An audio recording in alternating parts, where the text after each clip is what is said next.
So right, nkulamusizaako nnyo mukwano gwange najjo sinza obbanga otuwuliriza bali kwekuumira ku mayingo gano aga UG Update TV. Amawulire agava mu nkuubo galaga nti Electoral Commission beegasse okubanga bapuluvinga ekibiina ekya Mathias Mpuuga. Lwamushana avuddeyo n'alumiriza Electoral Commission olw'okutwalira amateeka mu ngalo kubanga yagamba ekibiina kya Mathias Mpuuga kibaye tekinnatuuka mu busobozi kubanga bakyapuluvinga era nakubanga bakiwa certificate. Agamba waliwo olukwe n'ekkobaano olw'akalulu ka 2026 y'ensonga lwaki ekibiina kino ekya Democratic Alliance ekya Mathias Mpuuga kikuziddwa. Oli ku UG Update TV kosinzo bango otuwuliriza era we bali kwekuumira ku mayingo gano. Gwatannatuyunga kukkirira wansi waliwo ekigambo subscribe kikoneko oberenga otweyunga. Kabali e Bulaaya nammwe mbalamusizaako, abali e Qatar, Dubai, Saudi Arabia, abali Oman, Qatar, mwenna mbalamusizaako nnyo mwe bali kwekuumira ku UG Update TV. Kakati Lwamushana yagamba lwaki ekibiina kino kibaye tekirina kuzibwa okuggyako nga waliwo ekkobaano kubanga bakyankalanya akalulu ka 2026.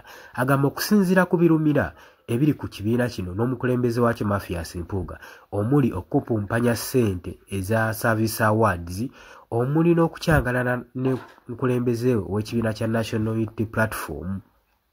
Yagamba nti bino bigenda mu maaso tulaba nga byabwekuusa olw'ensonga nti Mathias Mpuuga ngaba commissioners ng'oggyeko ssente zibabba 5 wabula balabiddwako nga batwala n'obuwumbi 5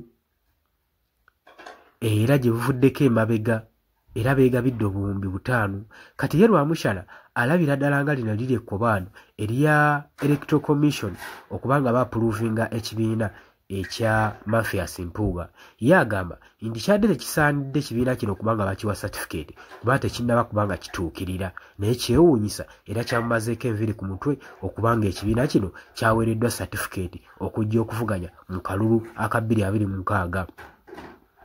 Yagamba nti okubano yagamba ekibiina kino n'ebigenderwa byakyo si byakujja kuvuganya mu kalulu ka 2026 wabula kujja kuteekawo muvuyo saako n'embiranye mu kibiina kya National Unity Platform era yagamba kibadde kyetaagisa kubanga kiweebwa certificate.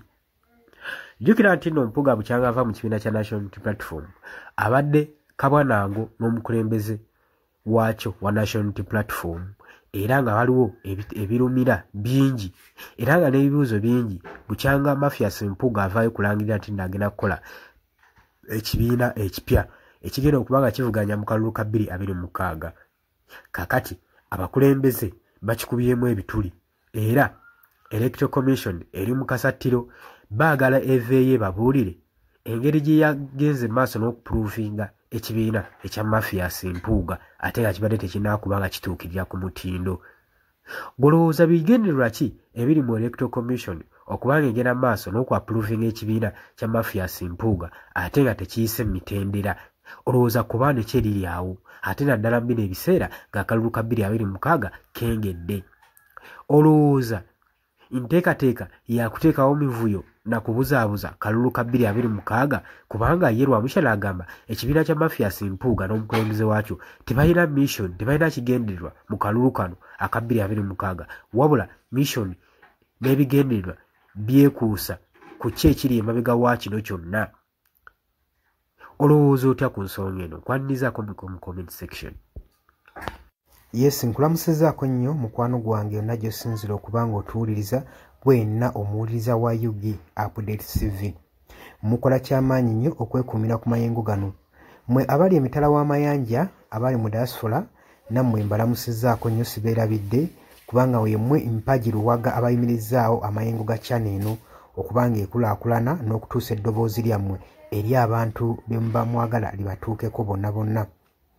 Abali emitala w'amayanja ye mbamenye ntya abali e Qatar, Dubai, US, UK, abali mu South Africa, abali ku muliraano mu Kenya, Nairobi, abali mu Canada, abali mu Dubai mwenna mbanirizaako nnyo mwe bali kwekuumira ku mayingo gano aga Yugi Updates TV.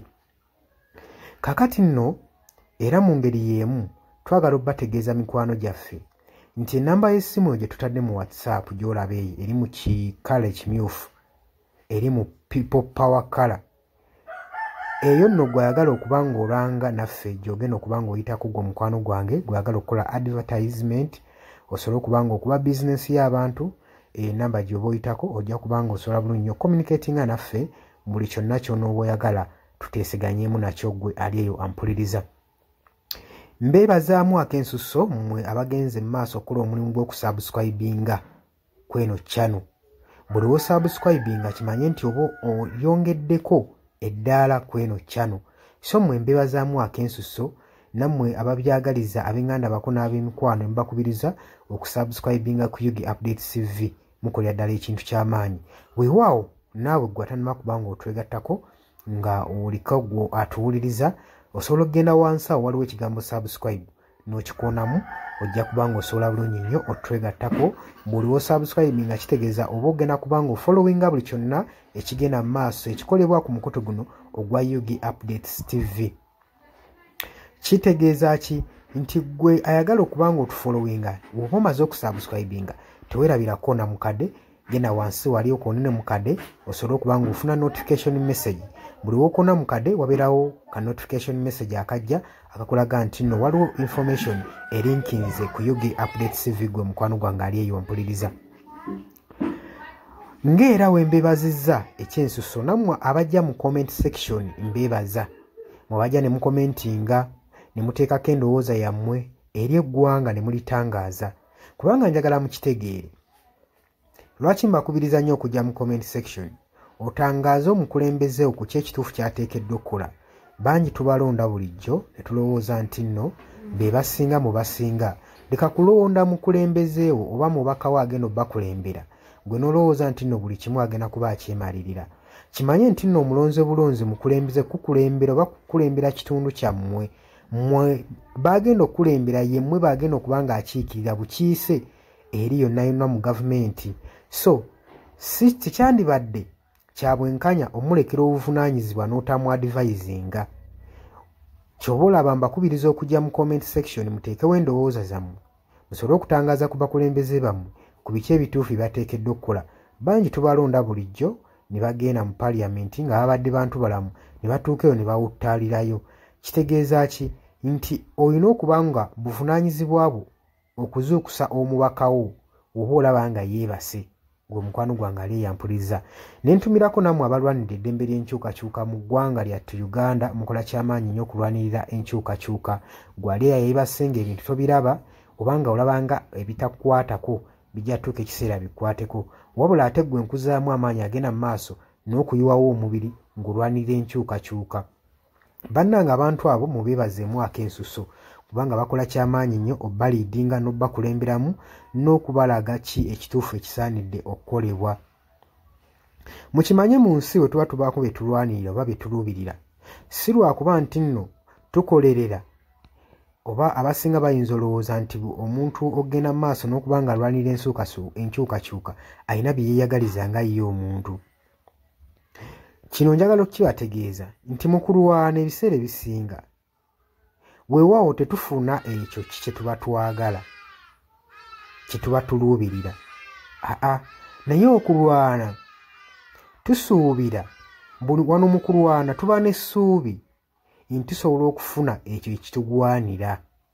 Kati naawe mukwano gwange ali eyo alwanira enkyukakyuka kino kankikutegeeze wandibanga nno oli eyo olwana nga tumanyi ogenda kifunamu weewaawo oyinza obutafuna ekyo ky'oyagala naye osobola okufuna ekyo ky'ogwanira.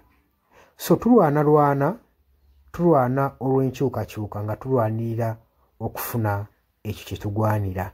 Kati gwe mukwano gwange ky'ofuna kye kiggwanira eyo gy'oli wandibanga ky'oyagala okifuna naye kye kiggwanira. Bangi mugenda ne muwambatalira eyo mu bibiina by'obufuzi ne babafujjirira omusimbi.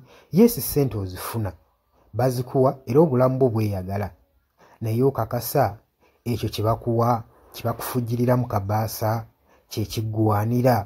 Ebiseera ebisinga ffe tetulwana olw'okuba nti no twagala kufuna ebyo bye twetaaga. Nedda, wabula tutunuulira nnyo pointi eno nti kye tugenda oba kye tulwana kyenfuna kyengwanira.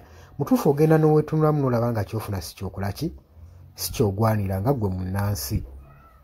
Ky'oba ovaayo n'embavu osobole okuba nga olwanirira enkyukakyuka gwe mukwano gwange ali eyampuliriza. Nja basaba kano akatambi tugende maaso n'okuba nga tukasheyalinga, buli muntu ategeere kiki ekigwanidde okukolebwa na lwaki enkyukakyuka esaanidde okubeerawo mu ggwanga lyattu Uganda. Si lwakuba nti oli bulungi kati, wabula wandibanga oli bulungi naye ekyo ky'ofuna ky'ogwanira. Ekyo kye kibuuzo. Era naawe osobola okujja mu comment section n'onteerawo endowooza yo nti gwalemesa enkyukakyuka ky'ofuna ky'olwanira. Muli ku Yugi Update TV ku musinziro oba mutuwuliriza, mwebale kwekuumira ku mayengo gano. Ngenda maaso n'okukubiriza mmwe abatannatwegattako, kkirira wansi waliwo ekigambo subscribe, kikoonemu obeere ng'otweyungako. Ennamba eyo gye ntaddeawo nabagambye dda gwagala okulanga naffe gy'oba oyitako ojja kuba ng'osobola okucommunicatinga.